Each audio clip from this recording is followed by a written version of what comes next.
Well done. All right, let's talk to the media because we all need to go back. Good morning. Thank you all for joining us on a very wonderful, sunshiny Sunday morning. The court has really ruled in a manner that affirms and confirms what was our view all along. The application by Mr. Ranjit Singh on behalf of the ILP candidate for the district of Monroe Road, Carney Savannah, in the Shogunesboro, the application was dismissed. On the issue of cost, the judge has asked that submissions be done on or before the 15th in writing. But I'm saying the ruling confirms what we knew all along, that this was a distraction. It was an attempt to try to take out our candidate or winning candidate without the ballot being cast in this way. From now on tomorrow, I think it was a very difficult time for our candidate, but nonetheless, because of the work he's done, because of his own commitment to the community, his support is there, and I have no doubt that he will win victory tomorrow in the seat in Monroe Road. So I don't know if other councillors have anything to say. This is a great start for what we see as victory for the party tomorrow. We really want to get back in the field for our last minute preparations and the countdown in these last hours until next Monday. So I think I can speak with you, and then if you have any questions. Sally? How do you feel? Well, I'm excited, I'm happy.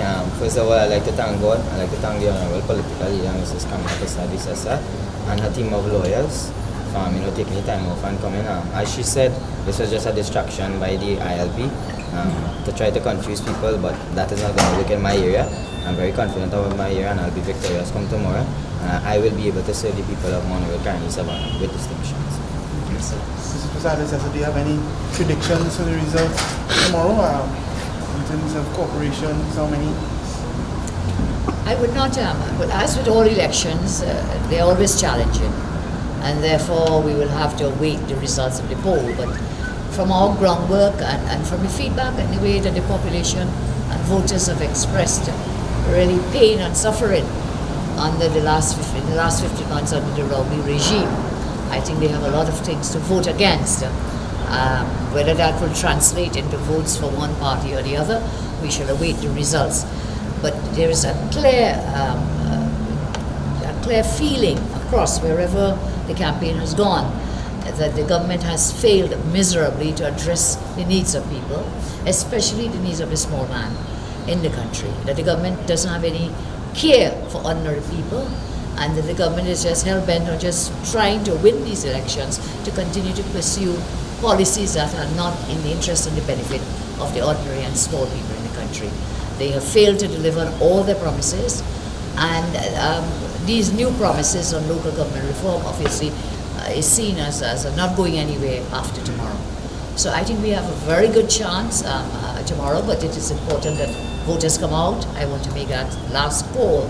Every vote counts in every area, and I want to make that final push and call to all our candidates, their coordinators and supporters, to leave no stone unturned and to make every effort to bring out every voter. That is what the democracy is about. In terms of the numbers of the corporations, I feel fairly confident we will hold those corporations that we have, and that in itself will be a victory for our party. As to what else we get as we go along, we will welcome those. I want to remind people, they talk about losses and how many losses I have suffered and so on. When we won the government in 2010, I was able to, as leader there, in the local government election, falling upon the general, I was able to lead my party and to lead the partnership into victories in many corporations where the UNC had never had any seats or any place or space before. And that, I think, is what something we will have to look at to measure how the Rowley regime performs, judgment, as it were, on the performance over the last 15 months of the government.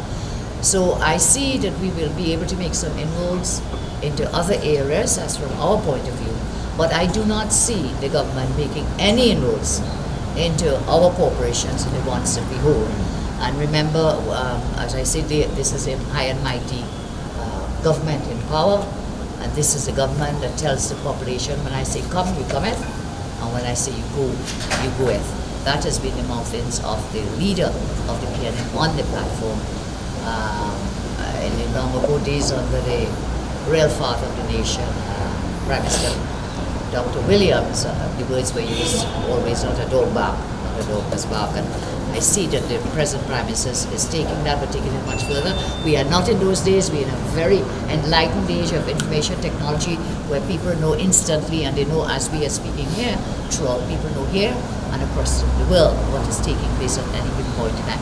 That attitude, I think, will pay off very badly for the government and redound to the benefit. We were always people-focused, people-centered, and all our policies were really, in the main, geared towards helping ordinary people in Trinidad and Tobago. I was wondering, any lingering concerns about the EBC? You had expressed some I concerns. have very about serious concerns still about EBC, and I call upon everyone to be exceedingly vigilant.